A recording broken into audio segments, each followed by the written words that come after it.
sitting here with Amit Manocha, and he is our male January cover model for MissOolala.com. I go back 10 years ago.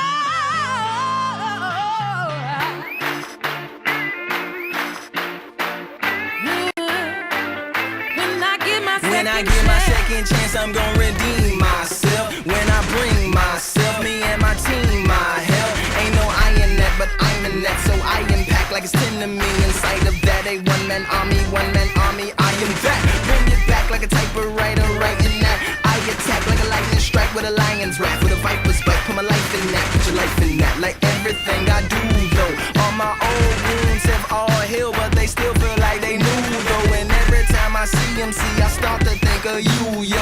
First time wasn't focused, wasn't really in my groove. So performance was just lacking at those moments that were crucial. Now my heart is razor sharp and confidence is mucho.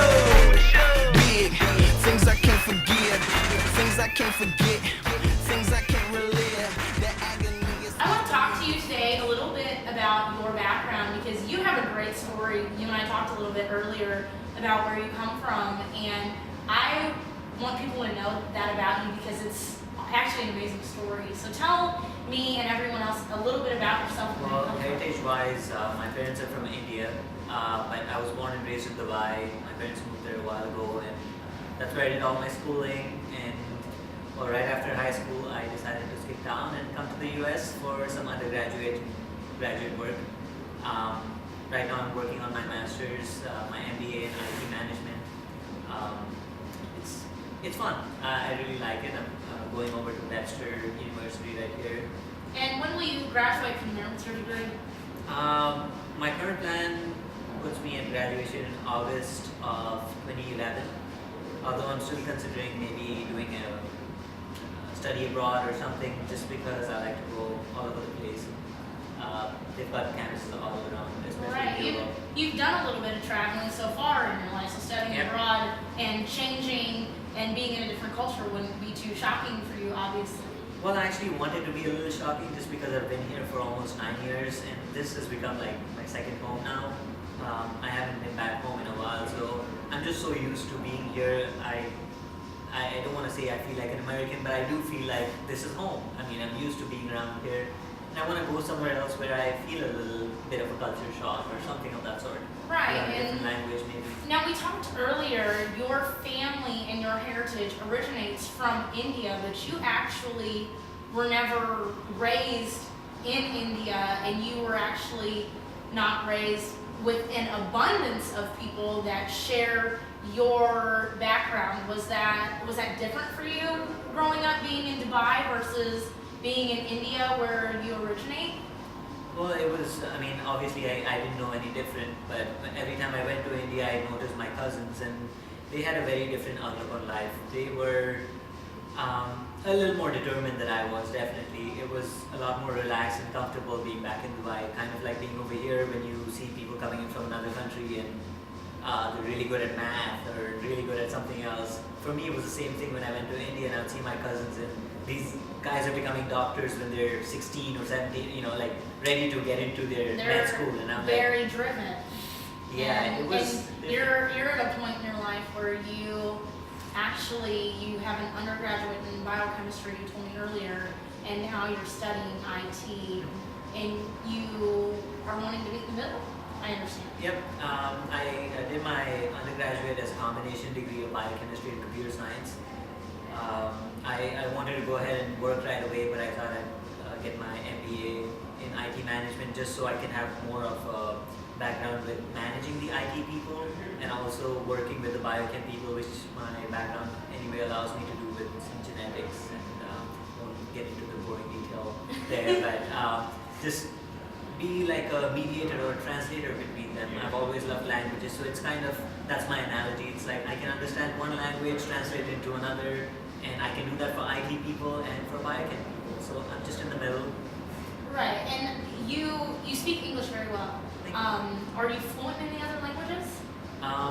Well, English never really was a second language just because our schooling, everything was done in English, although we follow more of a British English system. It's changed over the years since I've And been isn't here. British English kind of like a broken English? It's still kind of like English. I'm not really familiar with it because the only languages that I know other than English is Spanish and French. So I'm not really familiar with it, but is there like an actual language that your family uses other than English? Like I said, with school it was always English, but at home it's usually Hindi or English sometimes. I go on a rant sometimes talking to my dad and I won't even realize when I switch over to another language. You catch yourself swapping languages. So say something to me like hello in your native language. I guess this would kind of be like hello at least. People that have done yoga kind of refer this to namaste. Or And- people like namaste. In your language, what would that translate into? In Hindi, I guess it would kind of be like hello or welcome in a way. Okay. When you meet people or even when you're leaving, you kind of say that. It's kind of like saying, So it's like your hello and your goodbye. It's just kind of like a friendly spoken way of doing both. yeah. That's really neat. Now I want to talk to you about your modeling because your education and what you're trying to pursue as a career for your life is totally different than modeling. And you come from a country that is so far away, and I understand that you've kind of been told in the past that modeling isn't something you could ever succeed in. So why is it appealing to you, and what brought you into this industry? Well, it started out with all the glamour, and a few years ago I was like the short, fat kid, and with no self-confidence at all. It was still nice because my parents believed in me. I could do anything I wanted to. It was nice, but suddenly I decided to just grow out and become this tall, skinnier person, which felt good too. But again, it just depends on who's looking at you and what they decide to insult you with. But that's just what some people like to say. My family's always been with me in support, saying anything I want to do, I can achieve. They were always with me on the side. I guess for a while I thought about getting into modeling just because of all the glamour, the childish stuff. You look at it and you're like, well, these guys don't do anything else other than just getting their hair and makeup done, which is another reason why we're doing this hula, to let people know that we're actually normal people. Right. There's more to this than just coming and getting your hair and makeup done and getting paid like a whole lot of money. Right, because honestly, when you first get into modeling, it's not as glamorous as most people think it is. It's a lot of hard work. It's a lot of unpaid work, and we are all normal people that have normal jobs and live normal lives and have family situations and life situations. And I understand that you have kind of had some people try to knock you down off of your modeling pedestal. How did you handle that? And did those people really affect your life? Are they still a big part of your life?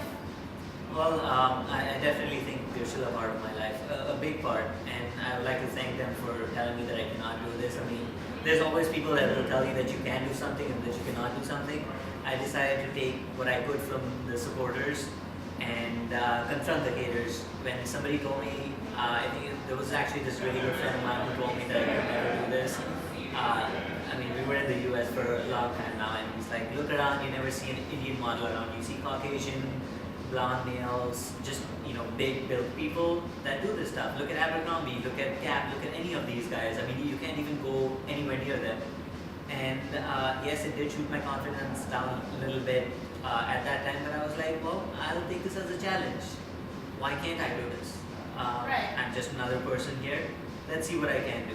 And thanks to that person and some of the other supporters who helped me with this, I think I've been doing pretty good for myself. I'm really happy doing some charity shows and making other people happy. I think that's what, more than all of the glamour, what makes me happy is to see that I can at least improve life for somebody else who is say if there's another Indian out there that wants to get into this, I would be more than happy to help them get into it. Or anybody else that's not the standard, the blonde, blue-eyed person trying to get into this.